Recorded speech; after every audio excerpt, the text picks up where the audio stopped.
हरिहन्ताणं नमो सिद्धाणं नमो आयर्याणं नमो वज्रायणं नमो लोये सब्बसाहणम् ईसो पञ्चनमुक्तारो सब्बपावपणासनं मङ्गलानं च सब्देसिं हडमगः वै मङ्गलम् मङ्गलं भगवान् वीरो मङ्गलं गौतमप्रभु मङ्गलं स्थूलिभद्राद्यः जैनधर्मोऽस्तु मङ्गलम् सर्वारिष्टप्रणाशाय सर्वाभिष्टार्थदायिने सर्वलब्धिनिधानाय श्रीगौतमस्वामिने नमः।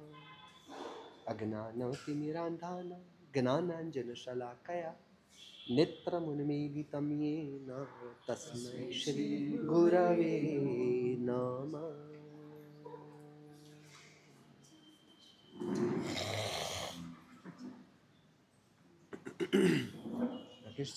राकेश भाई आप यहाँ आ जाओ और वो दरवाजा बंद करो। अरविंद दरवाजा बंद करो।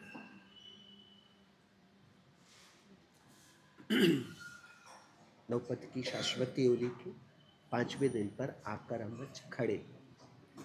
सदगुरु की बात हमारी चल रही है। सदगुरु किसे कहेंगे? क्योंकि मार्ग की यात्रा गुरु के द्वारा नहीं हो सकती, सदगुरु के द्वारा होती है। अब वर्तमान काल में परिस्थितियां बहुत विषम हम देखेंगे। वर्तमान में हुआ क्या कि सम्यक दर्शन वह भी दुर्लभ।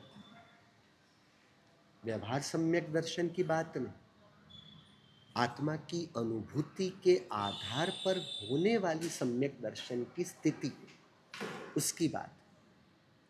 तो खुद परमात्मा ने उत्तरायण सूत्र में बताया, श्रद्धा परम दुर्लभ। श्रद्धा परम दुर्लभ। श्रद्धा उसे दुर्लभ नहीं बताया, उसे परम दुर्लभ बताया। यानी सम्यक दर्शन हुंडा अवसर पीणी काल में, और उसमें भी 5वां आर्य में, जहां अनात्मवाद देखोगे ना, 4 वस्तुएं अब प्रचुर प्रमाण में पाओगे।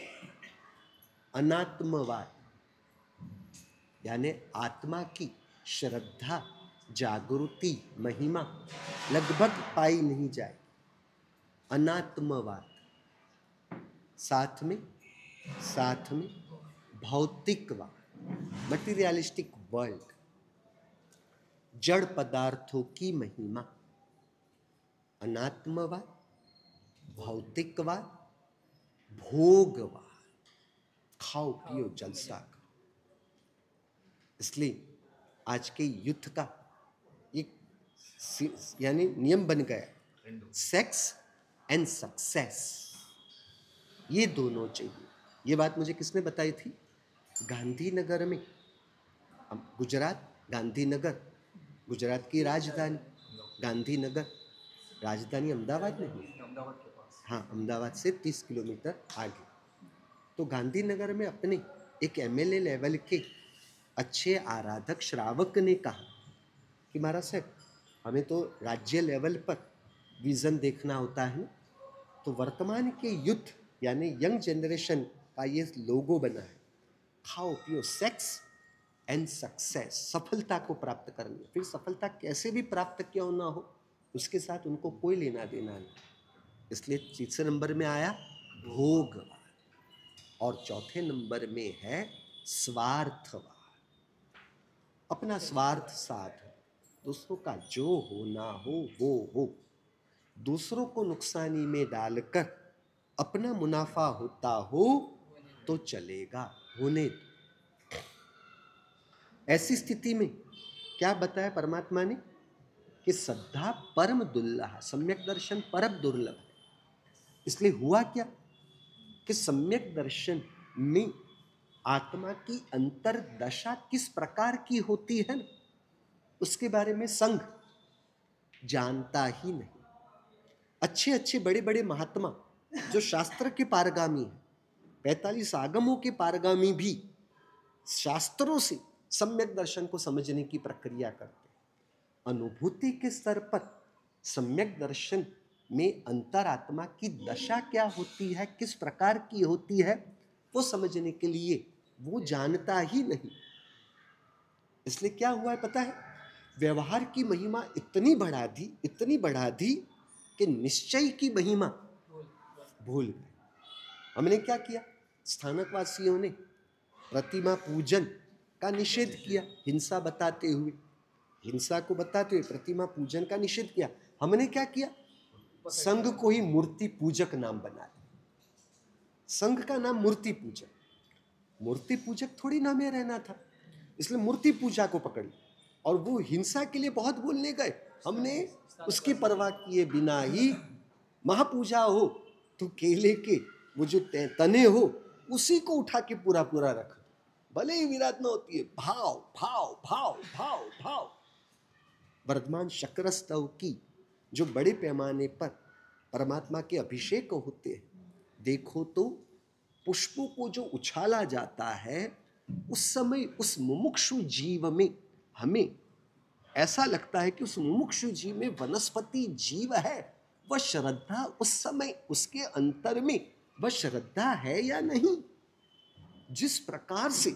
और वो जो उछाला जाता है वो भक्ति वश नहीं होता, वो जो जोश होता है वो संगीत इतने जोर जोर से चलता है जिसमें कोई शास्त्रीयता, मधुरता, जो सात्विकता होनी चाहिए वो कुछ भी नहीं होती। बस जोर जोर से आवाज, जोर जोर से, वो डीजे की तुलना में बड़े बड़े वो स्पीकर लगे हुए होते हैं और उसके तान में, गुजराती में तान, हिंदी में कहो तो जोश। इसलिए जहां भान नहीं केवल तान है, जहां होश नहीं केवल जोश है, उसकी बदौलत ये पुष्पों की विराधना, यानी हमने क्या किया, वो छूट ना जाए इसलिए हम और जड़ता पूर्वक पकड़ बैठे। समझ में आई? व्हीलचेयर अपवाद था, व्हीलचेयर का उपयोग अपवाद था, परंतु आप देखोगे पैदल से चलने वालों से ज्यादा व्हीलचेयर वालों के किलोमीटर की मात्रा ज्यादा आप देखेंगे। पैर से चलने वाले की किलोमीटर इतने ज्यादा नहीं पाए जाएंगे जिसके किलोमीटर व्हीलचेयर से विहार करने वालों के किलोमीटर आप अधिक पाओगे। तो ये अपवाद था या उत्सर्ग था, अरविंद जी तो ज्यादा जानते हैं। आप समझ रहे हो कहने का मतलब क्या हुआ? उसी प्रकार अनुभूति की महत्वता न रहते हुए अनुभूति की जगह पर शास्त्र शास्त्र शास्त्र शास्त्र शास्त्र। अरे अनुभूति में से ही तो शास्त्र निकले। जिस प्रकार अनपढ़ गवार मां की कुक्षी से आईएएस ऑफिसर बालक का जन्म होते हुए भी मां की महिमा ही अधिक मानी जाती है। भले उसका बच्चा आईएएस ऑफिसर, आईपीएस ऑफिसर क्यों ना हो, मां भले ना अनपढ़ गवार क्यों ना, परंतु उसने उसे जन्म दिया है। जन्मदात्री माता की तुलना में वह बालक कितनी भी बड़ी डिग्रियां हासिल कर ले वो नहीं आ सकता। समझ रहे हो कहने का मतलब? उसी प्रकार अनुभूति में से शास्त्र का जन्म हुआ है, तो फिर अनुभूति महान या शास्त्र महान? इसलिए हुआ क्या, अनुभूति के समय में आत्मा की दशा किस प्रकार की होती है उसके संदर्भ में वर्तमान संघ समझने के लिए भी तैयार नहीं। और उन्होंने शास्त्र के आधार पर जो मति कल्पना से मान रखा होगा उसी को लेकर वो मार्ग की प्ररूपणा चलती है। इसलिए अनुभूति दुर्लभ हुई। अब सम्यक दर्शन यदि दुर्लभ हो, परम दुर्लभ हो, सम्यक दर्शन तो चतुर्थ गुण स्थानक है, बराबर? तो चतुर्थ गुण स्थानक यदि वह परम दुर्लभ हो तो पंचम गुण स्थानक तो देशवृत्ति श्रावकपना का जो परिणति के स्तर पर अनुभूति के आधार पर जो श्रावकपना है वह तो उससे भी दुर्लभ होगा। और उसके ऊपर आता है सर्ववृत्ति छठा सातवां गुण स्थानक, वह तो उससे भी अत्यंत दुर्लभ होगा। इसलिए हुआ क्या कि श्रद्धा परम दुर्लभ है तो सद्गुरु वह तो परम परम परम परम दुर्लभ हो जाए। इसलिए सद्गुरु की अंतर दशा किस प्रकार की होती है वह वर्तमान संघ जानता ही नहीं। समझ रहे हो कहने का मतलब? सद्गुरु यहां सद शब्द का महत्व है। समझ रहे हो? सदगुरु यानी सद और गुरु दो शब्दों को जोड़कर बना हुआ ये सदगुरु शब्द है। हमने ओली के पहले के प्रवचन में इसकी बात की है। तो सत का मतलब हमें मिलता है ब्रह्म में से, अवेद पदों में से। ब्रह्म सत्य जगन मिथ्या। ब्रह्म यानी आत्म ब्रह्म, आत्म ब्रह्म वह सत्य है। यानी सदगुरु में जो सत शब्द का प्रयोग किया गया है वह आत्म ब्रह्म के लिए किया गया है। यानी आत्मा की अनुभूति को आधार में लेकर प्रवर्तित गुरु को कहेंगे सदगुरु। आत्मा की स्वरूप की अनुभूति को आधार में लेकर प्रवर्तन करने वाले गुरु को कहेंगे सदगुरु। समझ रहे हो? आत्मा की अनुभूति को आधार पर लेकर चलने वाला आचार उसे कहेंगे सदाचार, उसे कहेंगे सद्गुण, उसे कहेंगे सद्बुद्धि। बराबर है? पांव स्थिर रखो अरविंद जी। पांव हलन चलन हलन चलन हलन चलन नहीं रखनी चाहिए। मन स्थिर होगा तो पांव स्थिर होगा। एक की एक बात कितनी बार कहनी? समझने वाले को इतने में समझ लेना चाहिए। बराबर है? अस्थिरता से सामने जो प्रवचन करने वाले होंगे उनके ऊपर वो इफेक्ट करेगी या नहीं करेगी? हाँ, शायद प्रवचन करने वाले को ऐसे निमित्त में भी उनकी स्थिरता की परीक्षा के लिए शायद वो पांव हिलाने की प्रक्रिया चालू है अरविंद जी की, पता नहीं।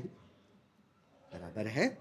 एक विनय पूर्वक बैठने की प्रक्रिया, दो हाथ जोड़ के बैठने की। आपको नहीं कह रहा हूं, आपको नहीं कह रहा हूं, आपको नहीं कह रहा हूं, जिनको कह रहा हूं उनको कह रहा हूं, वो समझने वाले समझ जाएंगे। बराबर? तो हमारी मूल बात, आपको नहीं कह रहा हूं भैया, आप ऐसा मत सोचो। बराबर है? एक स्टाइल में हो, एक शरीर को छोड़ के बैठना हो, ये सब थोड़ी ना विनय है, ये थोड़ी ना आदर है। विद्या विनय न शोभते। विद्या विनय से प्राप्त होगी, विद्या विनय से शोभा देती है ना। विनय ना हो तो विद्या कैसे प्राप्त होगी ना। उस अर्थ में आप विनय को शुद्ध रूप से प्राप्त करो, यही निस्वार्थ भाव है। बाकी तो भारत में सभी को स्वतंत्रता है, डेमोक्रेसी है ना, स्वतंत्रता है। और साथ में क्या है? सेक्युलरिज्म भी है हमारे यहाँ, यानी सभी धर्म को स्वतंत्रता प्राप्त होती है। जिसे जिस प्रकार से करना हो वो कर सकते हैं। पर वो स्वतंत्रता है या स्वच्छंदता है वो समझ में नहीं आता। स्वच्छंदता और स्वतंत्रता में बहुत बारीक अंतर है। मुझे जो ठीक लगे क्या करूं, आप कहने वाले होते कौन? हाँ, आप अपना संभाल, मैं अपना करूंगा। ये स्वतंत्रता नहीं है, ये स्वच्छंदता है, जिसमें अहंकार की प्रधानता, अपनी इच्छा की प्रधानता, अपनी बुद्धि की प्रधानता, अपने कर्ता भाव की प्रधानता हो तो वो स्वतंत्रता नहीं, स्वच्छंदता है। जिसमें नम्रता, जिसमें विनय भाव, जिसमें समर्पण भाव, जिसमें उपकारियों के उपकार को मन में धारण करके चल के एक सेवा भाव हो, जिसमें शुद्धता का पक्षपात हो, इसे कहेंगे शुद्ध स्वतंत्रता। समझ में आई बात? अपनी मूल बात पर आ जाए तो आत्मा की अनुभूति के आधार पर प्रवर्तित आचार को कहेंगे सदाचार। तो यहां आत्मा की अनुभूति वह महत्वपूर्ण हुई।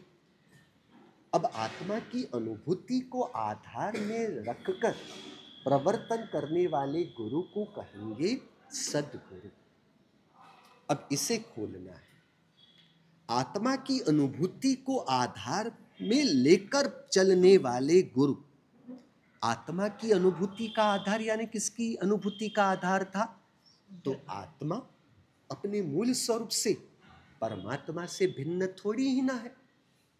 यानी परमात्मा की अनुभूति की आधारता को लेकर प्रवर्तन करने वाले गुरु को कहते हैं सद्गुरु। यानी जिनके पास आत्मा की अनुभूति यानी परमात्मा की अनुभूति उपस्थित है। जो परमात्मा की अनुभूति को लेकर प्रवर्तन करने वाले गुरु हो, वही हमें परमात्मा की पहचान करा सकती है। क्योंकि जिनके पास परमात्मा की अनुभूति है, और हमने आगे बात की, अनुभूति ही ज्ञान की पूर्णता है। अरविंद जी ने आम देखा ही नहीं, तो आम की मिठास के बारे में उनको क्या पता होगा। अब आम की मिठास का मैं वर्णन कितने भी शब्दों से कर दूं, उनको वो निर्णय अंतर में नहीं आता। समझ रहे हो? उनका वो ज्ञान अपंग ज्ञान है। मेरे शब्दों से उनको जो ज्ञान मिला वह ज्ञान अपंग है, अपाहिज है, क्योंकि उसमें अनुभूति जुड़ी हुई नहीं। इसलिए क्या करना पड़ता है, उनके जबान पर एक आम का टुकड़ा रख दिया, यानी क्या हुआ, अनुभूति है। अब ये आम की अनुभूति को ही आम का ज्ञान कहते हैं।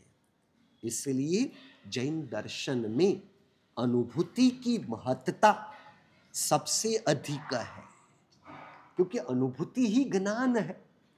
बराबर। अब इस मिठास का केवल आपको ज्ञान होगा अरविंद जी, इस मिठास की श्रद्धा भी होगी।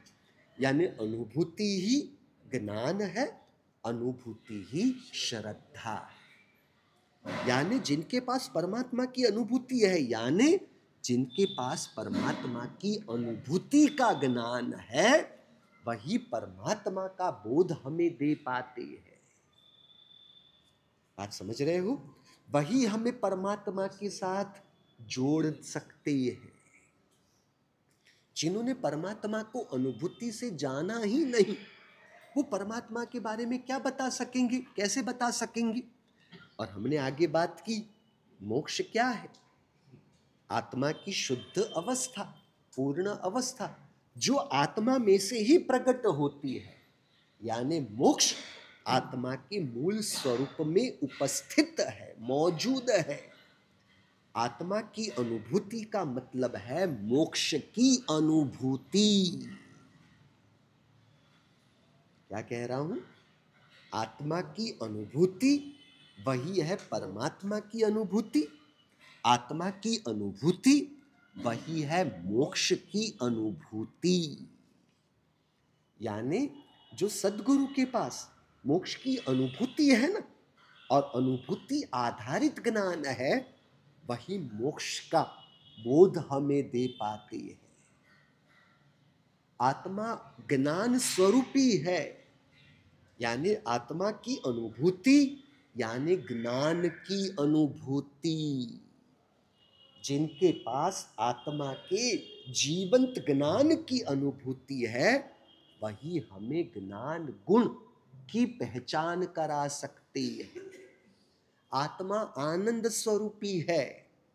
आत्मा की अनुभूति यानी आत्मा के आनंद की अनुभूति।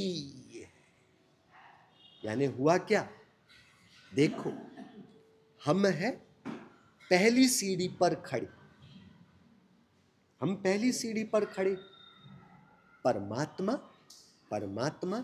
13वीं सीढ़ी पे खड़े, 13वें गुणस्थानक।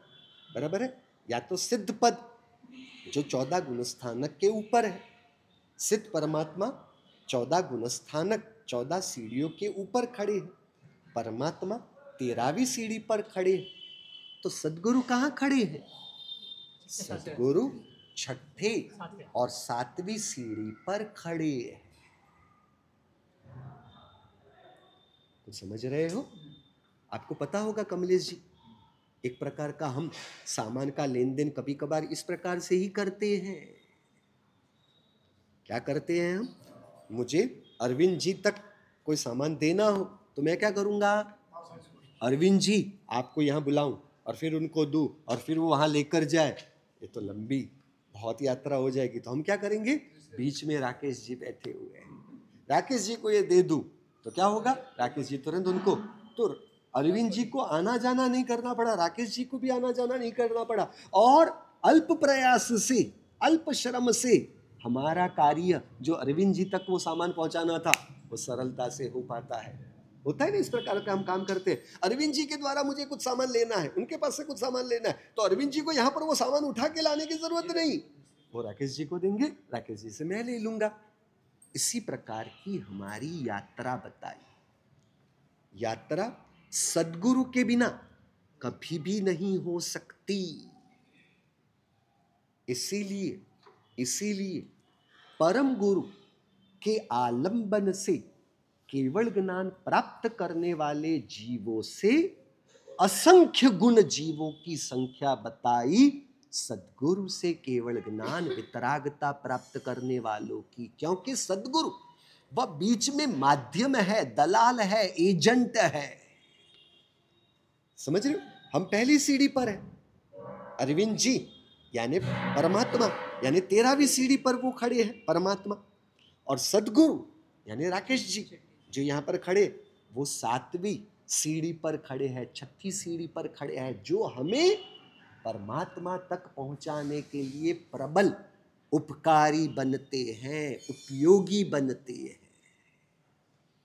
इसीलिए श्रीमद् राजचंद्र जी ने आत्मसिद्धि की 12वीं गाथा में बताया, क्या बताया, प्रत्यक्ष सद्गुरु सम नहीं। क्या कहा उन्होंने, प्रत्यक्ष सद्गुरु सम नहीं, परोक्ष जिन उपकार। परमात्मा यानी परम गुरु और सद्गुरु, परम गुरु का भी हम पर उपकार है, सद्गुरु का भी उपकार है, दोनों के उपकारों को अलग करके बताया। प्रत्यक्ष सद्गुरु सम नहीं, परोक्ष जिन उपकार। परमात्मा का जो उपकार है, परम गुरु का जो उपकार है, वह परोक्ष से है। प्रत्यक्ष उपकार किसका बताया, सद्गुरु का बताया।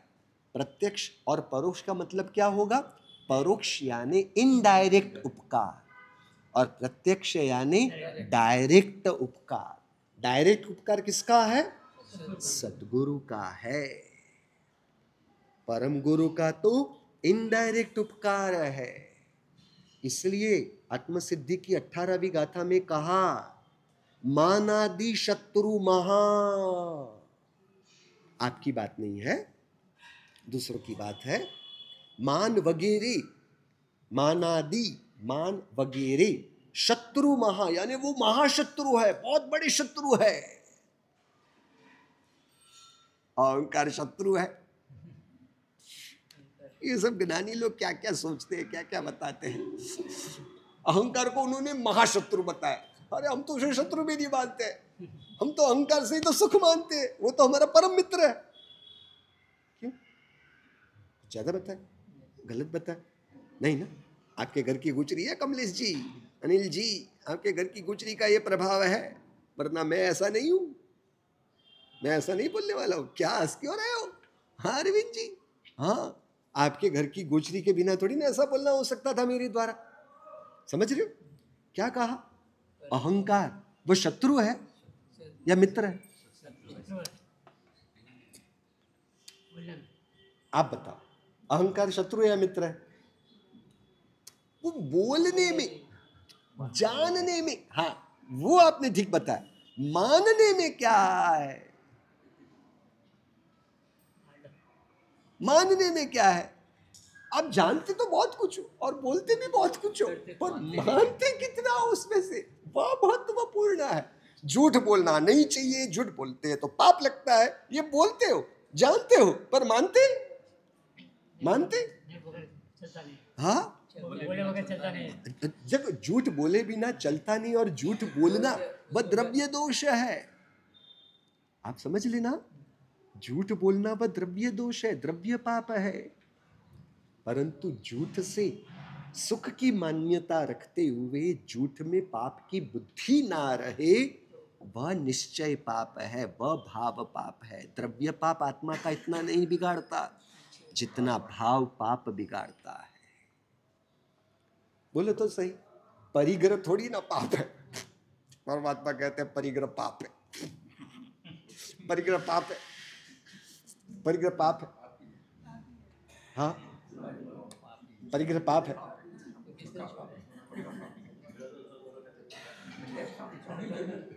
आप बोलो और जानो, वह मैं नहीं पूछू, आप मानो को है। वो बुद्धि से मानना मानना नहीं, आप बुद्धि से मानते हो, बुद्धि से मानते हो। अंतरात्मा से वो पाप मानना जो मेरे आत्मा को अहितकर है, मेरे आत्मा को नुकसान करने वाला है, ऐसा मानना अंतरात्मा से थोड़ी ना है। समझने का तो क्या मतलब है यार, हमने भूतकाल में 9.5 पूर्वक से बहुत कुछ समझ लिया है, इस जन्म में क्या समझने वाले थे? 9.5 पूर्व से जो समझा था उसके तुलना में इस जन्म में क्या समझने वाले थे हम? समझना महत्वपूर्ण नहीं है, अंतरात्मा से स्वीकार पूर्वक, श्रद्धा पूर्वक मानना। समझ रहे हो? मानादि शत्रु महा। ज्ञानियों ने कहा हमारा संसार जो अनंत काल से चल रहा है उसका यदि कोई कारण है तो वह है अहंकार। समझ रहे हो? क्योंकि अहंकार और मिथ्यात्व अलग नहीं है। समझ रहे हो? अहंकार और मिथ्यात्व नाम से अलग अलग है। हम जिस प्रकार से अहंकार को अपने अंतरात्मा में लेकर चल रहे हैं ना, भाव से हमारे लिए दोनों एक ही हो जाते हैं। मेरा कोई महत्व नहीं है घर में, क्या घर में महत्व नहीं है? आपको खुद को यदि आपका महत्व हो, परमात्मा स्वरूप आपकी आत्मा का, तो फिर दुनिया वाले आपको महत्व दे ना दे, उसके साथ आपको क्या लेना देना है? परमात्मा को, परमात्मा की तुलना में नरपत जी आप और मैं है क्या? परमात्मा की तुलना में हम और आप कुछ भी नहीं। परमात्मा को दुनिया से महत्व की कभी भी किसी भी प्रकार की कोई इच्छा अपेक्षा हुई ही नहीं है। समझ रहे हो? सोचो तो सही, दीक्षा लेने के बाद जंगल में अकेले में चले गए। अकेले में जाना चाहिए, एकांत में चले जाना चाहिए कि सबके बीच में रहना चाहिए? आपको दीक्षा लेने के बाद एकांत में चला जाना चाहिए या सबके बीच में रहना चाहिए? बीच में रहना चाहिए। 28 सबको पता चले उस तरह से होना चाहिए या किसी को पता ना चले उस तरह से होना चाहिए? आपने 25-50 हजार का लाभ लिया है, वो किसी को पता ना चले उस तरह से होना चाहिए या फिर सबको पता चले उस तरह से होना चाहिए? अनुमोदना का लाभ मिलना चाहिए ना, सबको अनुमोदना का लाभ मिलना चाहिए। तो फिर आप गांव में से यहाँ पर आके कितने पैसे कमाए वो भी सबको पता चलना चाहिए ना, सबको अनुमोदना का लाभ मिलना चाहिए। तो वो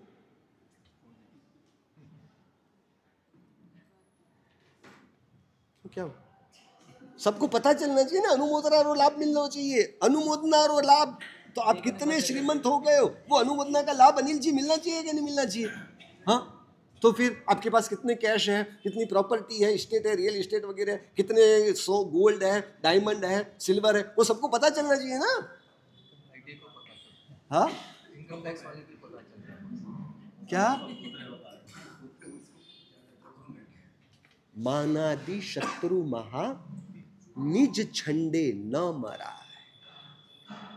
सद्गुरु वे आत्मा की अनुभूति को लेकर चल रहे हैं, वही हमें अनुभूति की दुनिया में ले जा सकते हैं।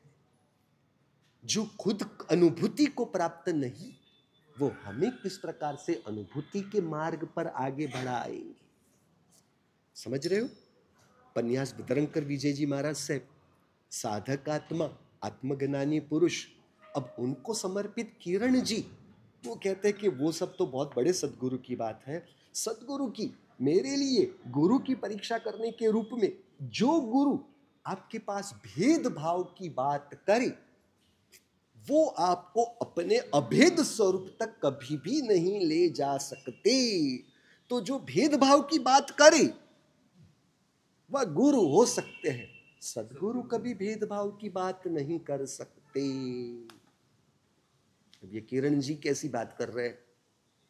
पन्यास जी महाराज के श्रावक है, अभी रहे नहीं है, चले गए। इसलिए हाँ हिम्मत भाई, अब कौन कौन चले गए वो थोड़ी ना लिस्ट निकालना है यार। राकेश जी आप लिस्ट निकालने बैठे हो, हिम्मत भाई बेड़ा जी चले गए, बाबू भाई कड़ी वाले चले गए, सब लिस्ट निकाल, शशिकांत भाई राजकोट वाले चले गए, वो लिस्ट निकालने बैठे हो क्या आप? तो फिर यार अभी जो बात चल रही है उसके ऊपर आगे चलो ना यार।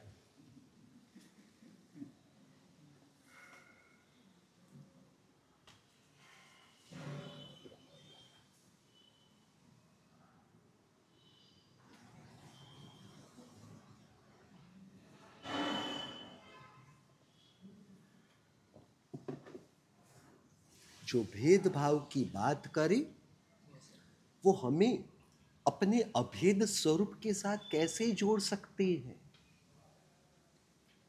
क्योंकि हमारे स्वरूप में है ना। देखो हमारे आत्मा में कैसा है, यहां ज्ञान है, उसके बाजू में दर्शन है, उसके बाजू में यहां चारित्र है, फिर उसके बाजू में यहां सरलता है, उसके बाजू में यहां समता है। सेटिंग ऐसा होगा नहीं? ऐसा नहीं होता अंदर में ऐसे नहीं होता सब। क्षमा अटेव है, फिर नम्रता अटेव है, अटे, फिर संतोष, संतोष अटेव है, अटे, संतोष अटेव है, कटेव है। हाँ कटे मने नहीं दिखो, मैंने दिख नहीं रहा, मैंने नहीं दिख रहा। बोलो तो सही अनिल जी, आत्मा में गुणों के भेद है ही नहीं। भेद रहित आत्मा तक वही गुरु पहुंचा सकते हैं जो बाहर में कहीं भेद ना कर सकते हो। समझ रहे हो? और किरण भाई तो मस्ती मजाक में बहुत हमारी बहुत अच्छी बातें करते हैं। आपके लिए ये गुरु प्रॉपर है या नहीं है उसकी एक दूसरी छोटी सी परीक्षा, किसी भी एक गुरु के पास जाकर दूसरे गुरु की अब भरपेट प्रशंसा करो। क्या हंस क्या रहे हो, हंस क्या रहे हो?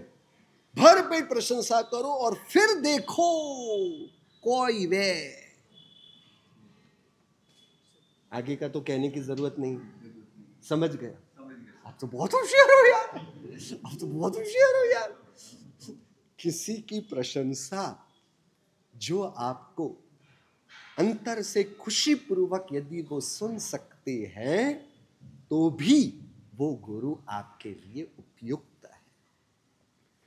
गुरु का उपकार किस चीज के लिए है? तो गुरु सर्वप्रथम हमारे अहंकार को तोड़ती है।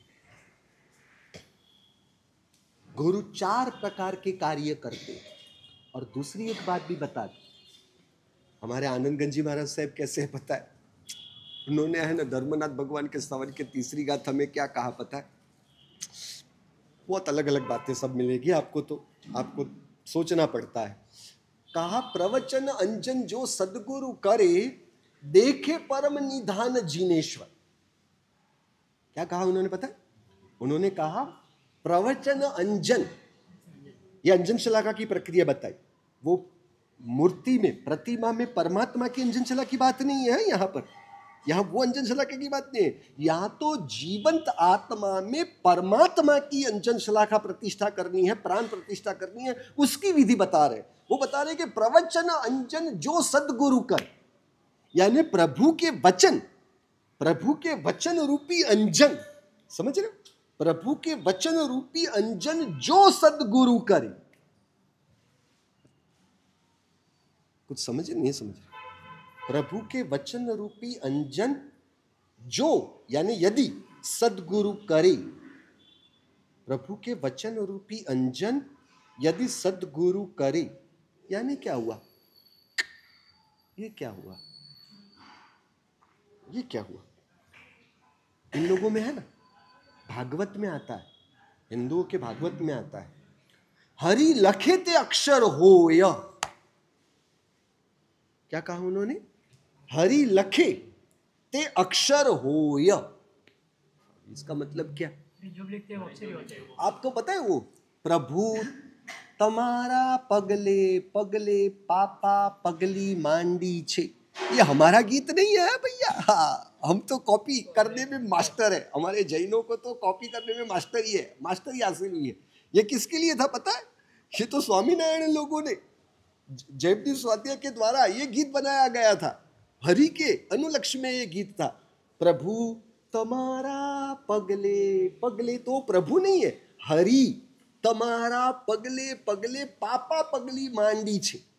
समझ रहे? वहां पर हरि था, हम क्या कर देते? घोटाला कर देते, कॉपी कर देते, तो मास्टर है। क्यों? इसे अदत्ता दान नहीं कहते हैं, इसे अदत्ता दान, चोरी। हाँ, अरे आप लोगों तो वो गीत बहुत पसंद है, जय जय गढ़ो वो गिरनार, तो वो भी चोरी वाला तो है कि, क्योंकि वो तो था जय जय गर्वो गुजरात, वो गर्वो गुजरात का आपने गढ़वो की दर कर दिया। ये अच्छा है, ये अच्छा है, अपने यहाँ से सब चोरी चलती रहती है, करते रहो चोरी, कौन कहने वाला है? हम तो धार्मिक गीत के लिए करते हैं ना, वही है ना आपने, वो क्या अनिल सालेचा गाता है ना, रुमझुम आओ ने प्रभु जी दर्शन करवाने, रुमझुम करके कौन आएगा? प्रभु आएंगे रुमझुम करते हुए। हाँ, भैरव जी रुमझुम करते आएंगे। अरे यार, ये तो प्रभु के लिए भी गाया जाता है। हाँ, ऊंचा अंबर थी आओ रे प्रभु जी दर्शन करवाने, तल से आकड़ी, फिर कहा रुमझुम। अरे ये तो माता जी का गीत था यार, जो नवरात्रि के जो माता जी होते हैं ना, उनके लिए वो माता जी सब रुमझुम चपायल वगैरह घुंघरू वगैरह पहने। क्या परमात्मा आपके घुंघरू पहन के आने वाले थे क्या? आप लोग तो भगवान की मस्ती करते हो, मजाक करते हो, या भगवान की भक्ति करते हो, वही समझ में नहीं आवे। मने तो कोई ठा नहीं पड़े यार, कोई कर दो अपने साथ यार। हाँ, इतना सब चल रहा है, इतना सब चल रहा है, कई लोगों के, हाँ आपको तो ज्यादा होगा, हाँ रिंगटोन रखते हैं, जय गढ़वो गिरनार। क्या गढ़वो गिरनार लगा दिया? एक लगा दूंगा। किसी की चोरी कर रहे हो यार? चोरी करना पाप नहीं है यहाँ पर, ये सब करो तो पाप चलता है। हाँ, और बड़े पैमाने में चलता है अपने यहाँ। तो वहां पर कहा हवे तो अक्षर पाड़ो ने प्रभुवर, हवे तो अक्षर पाड़ो ने प्रभुवर नहीं है, हरिधर। हवे तो अक्षर करो, ये अक्षर की बात हमारे यहाँ कहाँ थी? अक्षर की बात स्वामीनारायण में, इसलिए उनका नाम क्या आता है? अक्षर पुरुषोत्तम। स्वामीनारायण का मंदिर है। अक्षरधाम क्या था? गांधीनगर में आतंकवादियों का जो हमला हुआ था, तो ये अक्षर शब्द का मतलब क्या होता है? बोलो कमलेश जी, अक्षर का मतलब क्या करोगे नरपत जी? बोलो अरविंद जी। अक्षरधाम कहा, बोलो विनोद जी। अक्षर का मतलब क्या करेंगे? हवे तो अक्षर पाड़ो ने प्रभुवर है ना उसके अंदर, हवे तो अक्षर मारी कोरी पाटी छे, है ना? शब्द मेरे आगे पीछे होंगे। हाँ, अक्षर का मतलब सद्बुद्धि होगा। नहीं है, अक्षर सद्बुद्धि नहीं। बोलो अक्षर रो मतलब कोई वे, अक्षर रो मतलब मोक्ष। अरे कुछ ना आवे तो छिले तो लास्ट में तो मोक्ष है ही अपने। क्या कहा? अक्षर शब्द को बहुत अच्छी तरीके से खोला गया है। अक्षर का मतलब है झरना, टपकना, गिर जाना। समझ रहे? क्षरति, क्षर धातु है संस्कृत में। क्षरति यानी जो झरने लग जाए, यानी जो टपकने लग जाए। आपके घर में नल लीकेज कर रहा है, लीकेज कर रहा है यानी क्या हो रहा है? उसमें पानी क्षर रहा है, उसमें पानी का क्षर चालू है। तो परमात्मा, अक्षर का मतलब उसका विरोधी किया, यानी परमात्मा जो लिखते हैं वह कभी भी नहीं मिटता। आज समझ रहे हो? हवे तो अक्षर पाड़ो ने प्रभुवर मारी कोरी पाटी छे। मेरे आत्मा की स्लेट है वो कोरी है, यानी स्पष्ट शुद्ध है, साफ है, इसलिए आप अक्षर लिखो। गुरु को लिखना हो तो क्या करना पड़ता है? सामने वाले की आत्मा की जो पाटी है वो साफ होनी चाहिए, वरना गुरु की मेहनत किसमें ज़्यादातर चली जाती है? जो पुराना भरा हुआ है ना, उसे निकालने में, उसे साफ करने में ही पूरी मेहनत लग जाती है। तो यहाँ क्या था? सद्गुरु, अपनी बात क्या चल रही थी? हाँ, प्रवचन अंजन। प्रभु सद्गुरु प्रभु के वचन रूपी अंजन करते हैं। तो प्रवचन अंजन जो सद्गुरु करे, देखे परम निधान जिनेश्वर। तो क्या होगा? वह परम निधान का दर्शन प्राप्त करता है। परम निधान का दर्शन करना यानी क्या हुआ? परमात्मा जो आत्मा में विराजमान है, परम निधान जो आत्मा में विराजमान है, वो उसे देखता है, यानी उसे उसके दर्शन होते हैं। तो क्या शब्द हमें मिले? प्रवचन अंजन जो सद्गुरु करे, देखे परम निधान। अब शब्द प्रयोग क्या कहा यहां पर? प्रवचन अंजन जो सद्गुरु करे, यानी प्रभु के वचन रूपी अंजन यदि सद्गुरु करे, यदि सद्गुरु करे, यानी ये तो कुछ शर्त लगा दी। सद्गुरु, उनको जीवों में कोई भेदभाव होते हैं क्या? कोई भेदभाव होते हैं? तो ये यदि सद्गुरु करे, तो ये यदि शब्द किसके लिए लिखा, क्यों लिखा? शिष्य की पात्रता देखते हैं। पर शब्द तो सद्गुरु के साथ लिखा हुआ है ना। सद्गुरु पात्रता देख के ही अंजना करते हैं। क्या समझना है इसका मतलब? प्रवचन अंजन यदि सद्गुरु करते हैं, तो ये यदि शब्द भले सद्गुरु के साथ लिखा हुआ है, परंतु सद्गुरु तो बिन शर्ती उनकी जीवन यात्रा होती है, कोई शर्त नहीं होती है, कोई भेदभाव नहीं होता। तो यदि सद्गुरु करे, तो ये यदि शब्द सद्गुरु के साथ भले लिखा हुआ है, परंतु ये खुलता है शिष्य के पक्ष में। शिष्य यदि, इसलिए क्या कहा पता है? समझना इसे। बारिश, जब बारिश चल रही है, बादलों में से जब बारिश हो रही है, तो बारिश कभी भी किसी में भेदभाव करता है? पक्षपात उसमें होता है? उससे तो कोई पक्षपात नहीं कि इस इलाके में जो श्रीमंत लोग हो ना, वहां पर मैं ज्यादा बरसूं, जो गरीब हो वहां पर मैं कम बरसूं, जो धर्मी लोग हो वहां पर मैं ज्यादा बरसूं, जो धर्मी न हो वहां पर मैं कम बरसूं। ऐसा तो कोई भेदभाव नहीं। जो जैनों के इलाके हो वहां पर मैं ज्यादा बरसूं, जो मुसलमान के इलाके हो वहां पर मैं कम बरसूं, नहीं। तो बारिश तो एक समान बरस रही है, तो सबको पानी क्या एक समान विनोद जी प्राप्त होगा? जिसने बड़े बर्तन को सीधा करके बारिश के पानी के सन्मुख रखा होगा, वही बारिश के पानी को अधिक से अधिक ग्रहण कर पाता है, प्राप्त कर पाता है। उसी प्रकार भक्ति योगाचार्य यशो विजय सूर्य महाराज साहब ने बताया कि सद्गुरु में, अपने शिष्यों में या अपने समर्पित वर्ग में कोई भेदभाव होता ही नहीं। तो शिष्यों के विकास में बदलाव क्यों पाते हैं? किसका विकास अधिक होता है, किसी का विकास कम होता है, ऐसा क्यों? तो सद्गुरु तो सबका ध्यान एक समान से ही रखते हैं, परंतु शिष्य की समर्पण भाव की आधारशिला पर ही वह सद्गुरु के योगक्षेम यानी शिष्य गुरु का ध्यान रखने को वो प्राप्त कर पाता है। यानी शिष्य का जितना समर्पण भाव खुला होगा, उतना ही वह सद्गुरु की कृपा को, सद्गुरु जो उनका ध्यान रखने की प्रक्रिया करते हैं, उसे वो ग्रहण कर पाते हैं।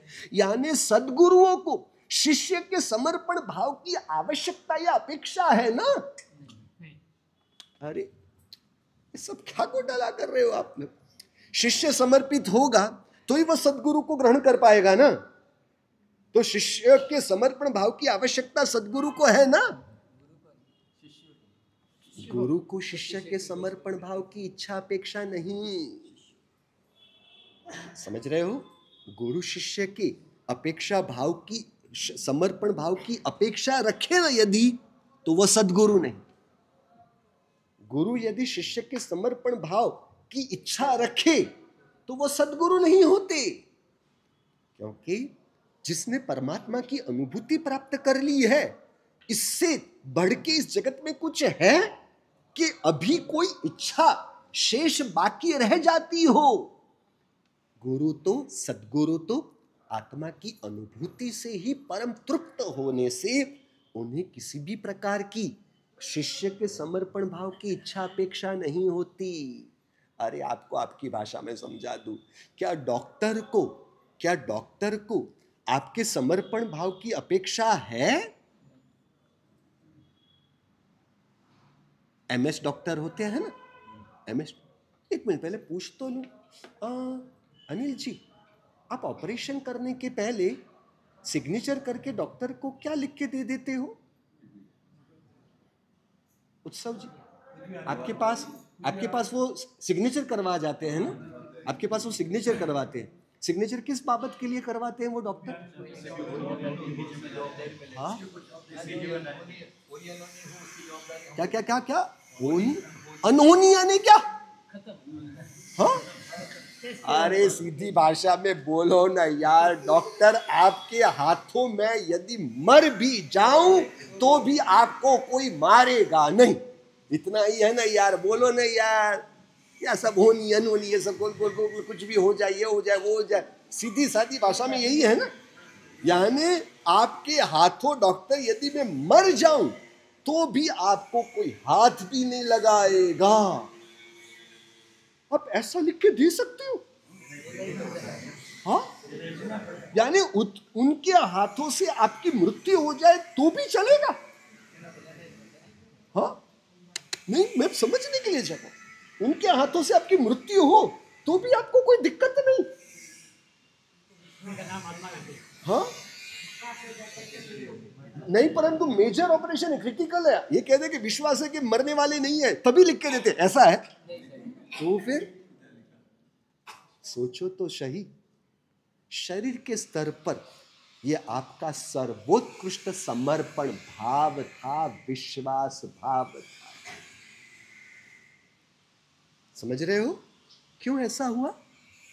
इतना बड़ा समर्पण भाव आपने बता दिया, और मुफ्त में तो समर्पण है नहीं। 5 लाख रुपए देना है, एडवांस दे देना है, मर जाओ फिर पैसे कहां किसके पास वसूल करने जाओ, उसके पहले ही पैसे ले लो यार, एडवांस भर देने पड़ते हैं ना। और आपकी गुडविल को देखते हुए वो ऑपरेशन बड़ा करने के लिए तैयारी बताते हैं। तो पैसे देने के बाद भी उनके हाथों से मृत्यु होने वाले हो, यानी अनिश्चित है, फिर भी आप इतना समर्पण भाव उनके प्रति कर सकते हो? करना पड़ता है, परंतु किया कैसे आपने? हाँ, क्या? अच्छा, दूसरा कोई रास्ता नहीं, गप्पे मत लगाओ। मुख्य बात क्या है पता है? आपको आपके शरीर का महत्व सबसे अधिक है। शरीर निरोगी हो तो ही सुख है, यह आपकी श्रद्धा। जितना शरीर का महत्व है उसके 10वें हिस्से में भी क्या आत्मा का महत्व है? बोलो दीपल जी, शरीर का इतना महत्व है ना, तो उसके 10वें हिस्से में आत्मा का महत्व, शरीर का कितना महत्व है कि शरीर में एक रोग भी आप रहने देने के लिए तैयार हो? अरे यार, एक आध रोग रह जाए तो इसमें क्या दिक्कत है यार? अनिल जी, उत्सव जी, एक आध रोग हो तो चलता है ना। अब 5-10 ना रखो, एक आध रोग हो, 2 हो तो चलता है ना? नहीं, हाँ, क्या? अरे क्या तकलीफ देता है वो रोग? तो शरीर में, आप अपना काम करो, शरीर को अपना काम कर दे दो।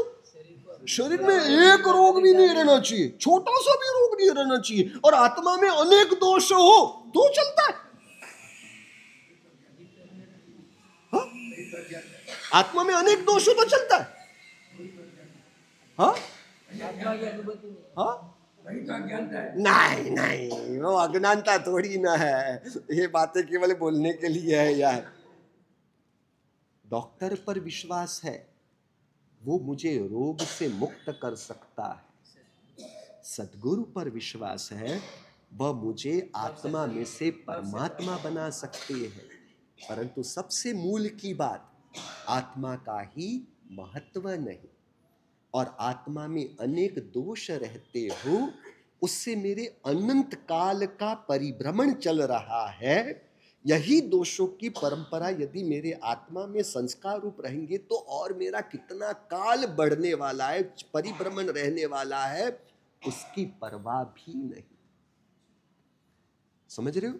इसलिए मैं तो कई बार कहता हूं, आप मोक्ष मोक्ष शब्द बोलना बंद करो। ये केवल आपकी माया, ढोंग है। आप परलोक भी मानते हो? अपने आप को पूछो।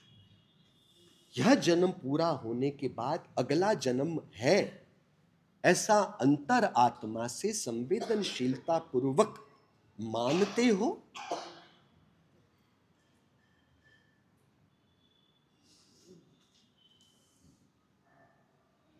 बोलो भैया, मानते हो? मानते हो?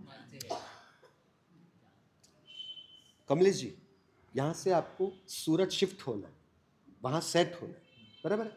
तो क्या करोगे? वहां जाने के लिए क्या चाहिए? पहले पैसे चाहिए ना? पैसे लेकर जाओगे ना, तो वहां पर अपना कुछ कारोबार, अपना घर वगैरह सब बसा सकोगे। कुछ ना हो पैसे तो उस प्रकार इस जन्म से अगले जन्म में जाने के लिए आपकी क्या तैयारी है? पुण्य। क्या तैयारी है?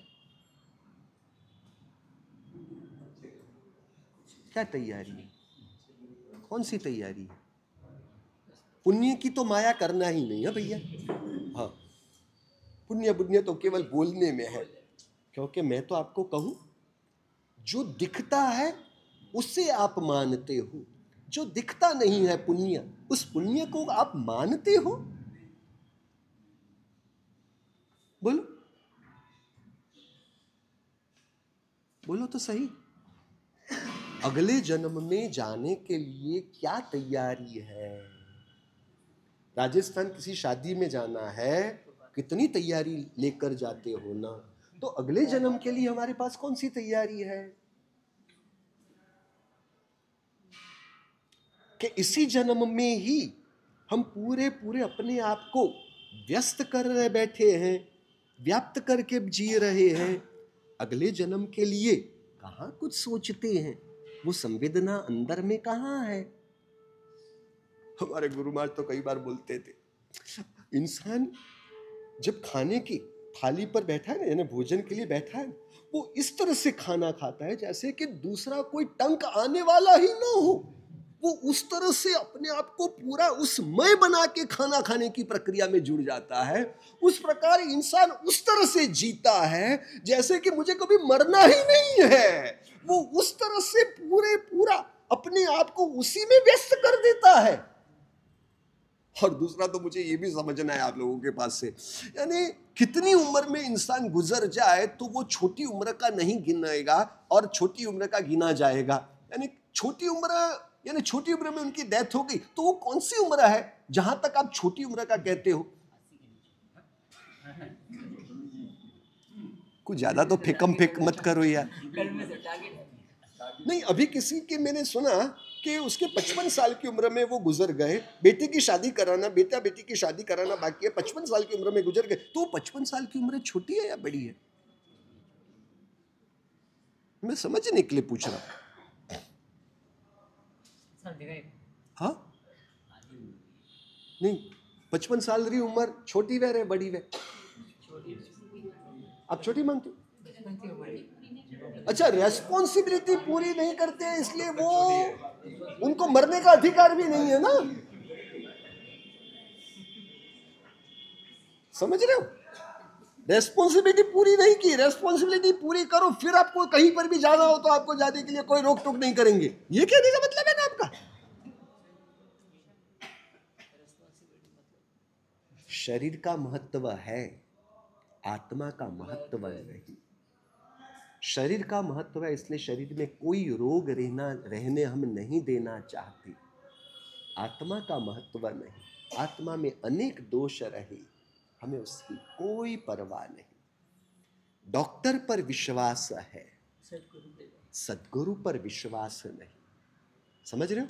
आप समर्पित होते हो ना, उसके बाद भी डॉक्टर आपका ऑपरेशन करने के लिए तैयार नहीं।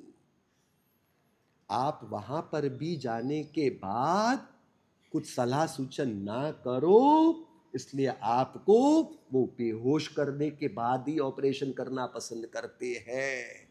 वरना ये लल्लू वहां पर भी सलाह सूचन करेगा, डॉक्टर ऐसा करो, ऐसा मत करो। एनेस्थेसिया देना यानी क्या था?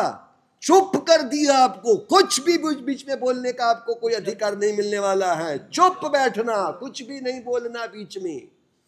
सद्गुरु समर्पण, सद्गुरु समर्पण सद्गुरु नहीं चाहते, परंतु मुमुक्षु आत्मा वह खुद अपने आप को अहंकार से मुक्त करने के लिए समर्पण भाव चाहता है।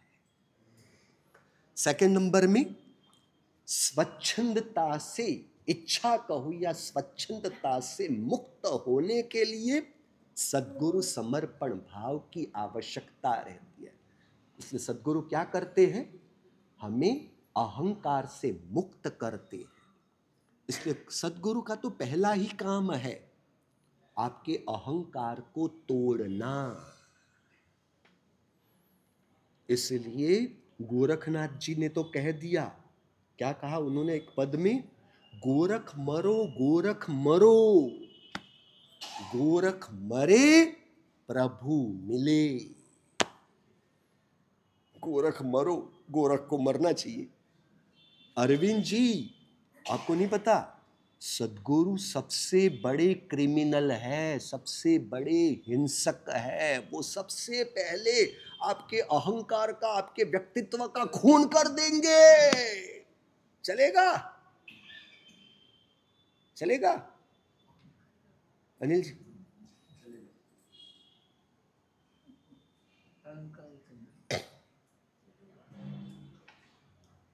आपके अहंकार का चूर चूर कर देंगे।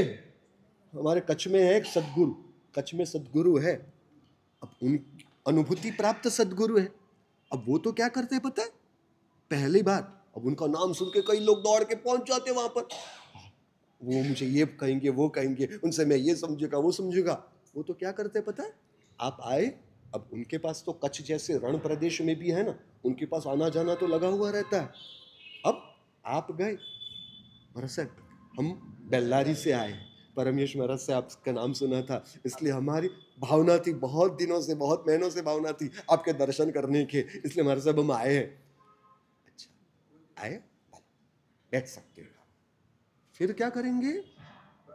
1 घंटे, 1.5 घंटे, 2 घंटे तक दूसरों के साथ बातें करते रहेंगे, और वो भी जरूरी ना हो, फिर भी ऐसी बातें करते रहेंगे, आपकी ओर देखेंगे भी नहीं। क्या होगा आपका? अब बेल्लारी से कितने किलोमीटर की दूरी, कितने घंटे की यात्रा करके आप वहां पर उन तक मुश्किल, कितनी मुश्किल से आप पहुंचे हो, और आपने परम यश का भी नाम दिया। वो क्या करेंगे पहले? है ना, अच्छा अच्छी तरह से आ गए, कोई तकलीफ तो नहीं हुई, सेठ साता में है, सेठ साता है, इतना करेंगे, इतना व्यवहार करेंगे, बैठा देंगे। 2 घंटे तक आपकी ओर देखेंगे भी नहीं। देखेंगे यानी क्या? 1-2 बार नजर आपकी वो आपके ऊपर से घूम के निकल जाएगी, बाकी देखेंगे भी नहीं। 2-2 घंटे तक बैठे और आपके सामने देखे नहीं, ऐसे गुरु को गुरु कहते हैं?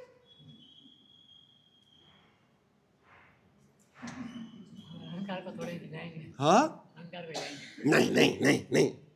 कमलेश जी कुछ होगा, सूरजमल जी कुछ होगा, उठ के चले जाए।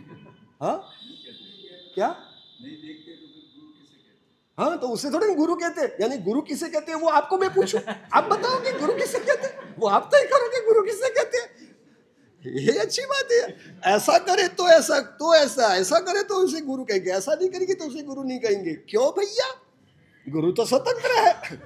गुरु के ऊपर प्रभु के कोई वचनों का भी कंट्रोल नहीं। गुरु तो इतने स्वतंत्र है। क्या गुरु को समझते हो आप? सदगुरु को क्या समझते हो? क्योंकि परमात्मा के वचनों के मर्म का अनुभव जिनके पास हो, उनको परमात्मा के वचन भी लगते नहीं। और फिर क्या करेंगे? 1.5 घंटे 2 घंटे हो जाएंगे, 1.5 घंटे 2 घंटे हो जाएंगे, फिर क्या करेंगे? चलो एक काम करो, आपको वास्किप डाल देता हूं, मंगलिक सुना देता हूं। यानी क्या हुआ? यानी क्या मतलब हुआ? चलो निकलो निकलो। हाँ, फिर दूसरे दिन आप वापस गए, फिर से 2 घंटे 3 घंटे तक आप बैठे रहो, 2 घंटे 1.5 घंटे, और बीच में क्या करेंगे? हाँ अच्छा चल रहा है, वर्षा के प्रवचन कैसे चल रहे हैं? अच्छे चल रहे हैं, जाते थे ना प्रवचन। ऐसा थोड़ा 1-8 मिनट का थोड़ा टच दे देंगे, 1-8 घंटे में, 2 घंटे में 2 बार टच दे देंगे, और वापस चल मंगलिक सुना देती हूँ आपको, चल, और बास्केट डाल देती हूँ। यानी चलो चलो, आप 3 दिन का प्रोग्राम करके गए होंगे, 3 दिन में आपके साथ 13 मिनट भी बातें करेंगे नहीं। 13 मिनट तो बहुत ज्यादा बोल रहा हूँ, 3 मिनट तो मुश्किल से बातें करेंगे। क्या करना चाहिए भैया, आपका क्या कहना है? हाँ हाँ, गप्पे लगाते हो, उसके साथ बैठने का अवसर कहाँ से मिलेगा महाराज साहब? बोलो, जाना चाहिए। ऐसे गुरु को गुरु कहलाते हैं। देखो सूरजमल जी ने तो कह दिया, उसे गुरु थोड़ी ना कहते हैं। अहंकार को तोड़ते हैं, स्वच्छंदता को तोड़ते हैं, आपकी बुद्धि को खत्म कर देते हैं, और सबसे अधिक आपके कर्ता भाव को तोड़ते हैं। यह 4 कार्य सद्गुरु के द्वारा होता है। क्या फल होता है कभी और आगे मिलेंगे तब देखेंगे। छिनागना विरुद्ध कहा गया होगा।